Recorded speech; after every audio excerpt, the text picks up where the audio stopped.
Γεια σας από την όμορφη Πάρο. Βρισκόμαστε στην καρδιά των καλοκαιρινών διακοπών και πιθανότατα οι περισσότεροι από εσάς βρίσκεστε στις διακοπές. Οι διακοπές, όπως όλοι γνωρίζουμε, είναι μια περίοδος κατά την οποία όσοι ακολουθούσαν ένα πλάνο διατροφής και άσκησης τον υπόλοιπο χρόνο, κατά ένα μεγάλο ποσοστό δεν θα το έχουν ως μπούσουλα στις διακοπές τους. Γι' αυτό θέλω να σας επιστήσω την προσοχή με μια πολύ απλή συμβουλή για να παραμείνετε στο στόχο σας και να ελέγξετε το βάρος σας. Η συμβουλή με μια απλή λέξη είναι η ισορροπία.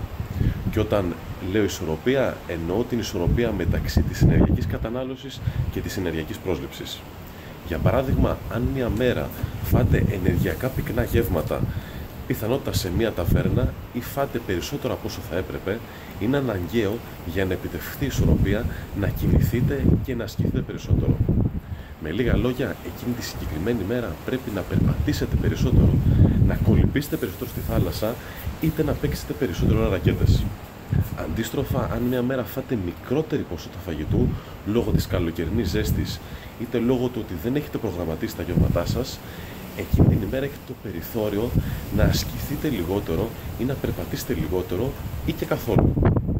Προσπαθήστε λοιπόν στην περίοδο των διακοπών σας καθημερινά να εντάξετε την ισορροπία μεταξύ της διατροφής και της άσκησης όσο είναι εφικτό και θα δείτε ότι ο έλεγχος του βάρους σας θα είναι πολύ πιο εύκολος.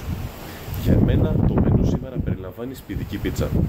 Γι' αυτό θα εντάξω στην καθημερινότητά μου, όσο μου επιτρέπει ο καιρός, μία ώρα τουλάχιστον σερφ.